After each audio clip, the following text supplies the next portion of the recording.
És el defensor de l'oient del Matí de Catalunya Ràdio. Marta Cristià, bon dia de nou. Bon dia, Manel. Quin tema tenim avui damunt la taula? Mira, la plataforma Sos Lloret s'ha posat en contacte amb nosaltres per queixar-se d'un projecte per connectar Lloret amb l'autopista C32.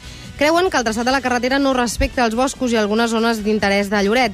Ara aquest projecte està en mans de la Generalitat, però ells, junt amb 11 associacions més, han signat un manifest per demanar a l'Ajuntament que proposi a la Generalitat un traçat alternatiu. La seva queixa concreta ens l'ha resumit en Jordi Palaudalmàs, de Sos Lloret. Aquest traçat passa per una zona de gran valor paisatgístic i monumental que pot ser un bon reclam turístic per al futur.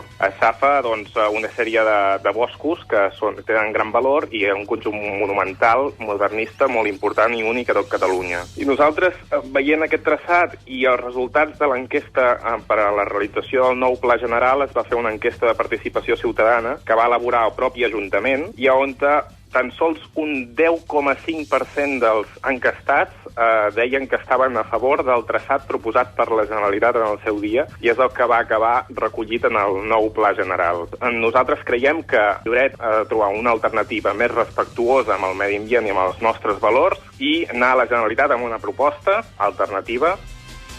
Doncs perquè ens expliqui la posició de l'Ajuntament hem contactat amb l'alcalde de Lloret, el senyor Xavier Crespo. Senyor Crespo, molt bon dia. Molt bon dia. Pensen fer cas a aquest manifest?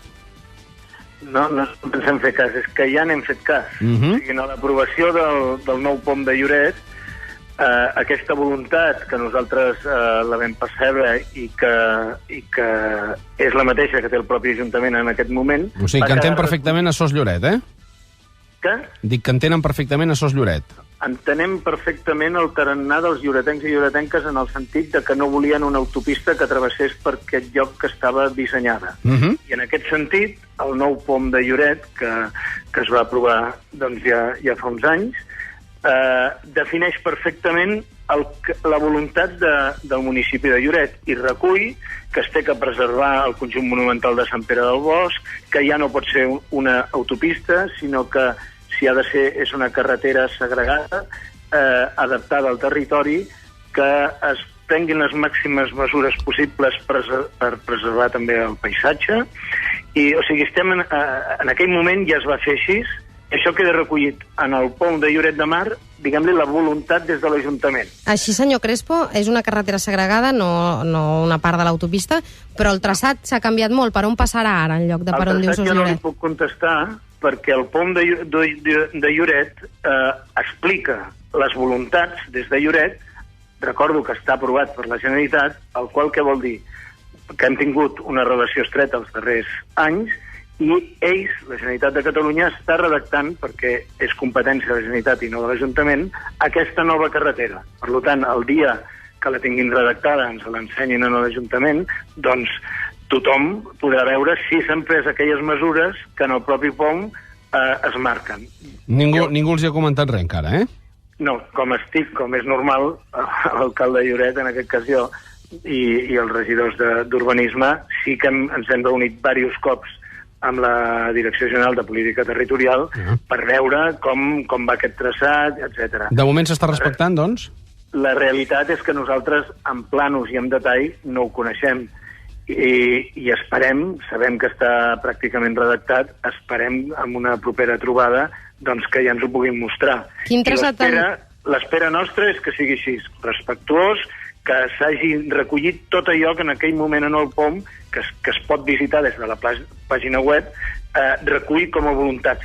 El que es pot visitar com a reserva de traça, lògicament, perquè s'aprovi un POM, té que ser el que estava aprovat anteriorment. Però que això no vol dir que sigui el que en aquest moment s'està redactant des de la Generalitat.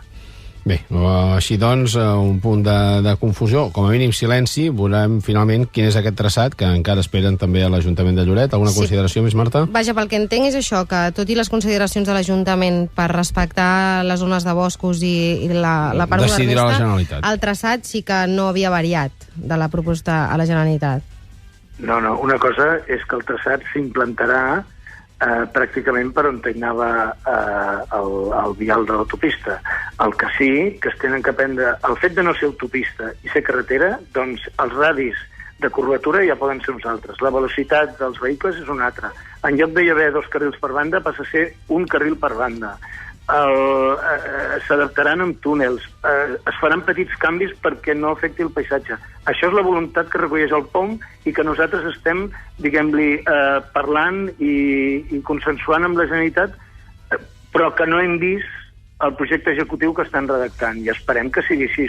La preocupació d'aquestes entitats és la mateixa preocupació que té l'Ajuntament. Sí que és veritat que una proposta que quan fèiem el POM SOS Lloret va presentar, tant l'Ajuntament com la pròpia Generalitat van desestimar per inviable, perquè era molt més propera al casc urbà, molt més propera a la línia de costa, i aquella, en concret, aquella es va desestimar, però no altres alternatives que aquestes mateixes entitats des de l'any 94 han anat posicionant-se i donant la seva opinió, i que hi estem d'acord, que ha de ser una mica més allunyada del casc urbà per millorar el que és soroll, contaminació, etc. Miri, en el casc urbà. Com que encara falta saber quin serà el traçat, alcalde, farem una cosa. Quan el tinguem ja més clar, quan tinguem alguna informació per part de la Generalitat, reunirem a SOS Lloret per saber si estan d'acord amb vostè o no, a vostè, si s'hi posa bé, i coneixerem el traçat. Perquè crec que més que posar claredat hi estem posant un punt de confusió.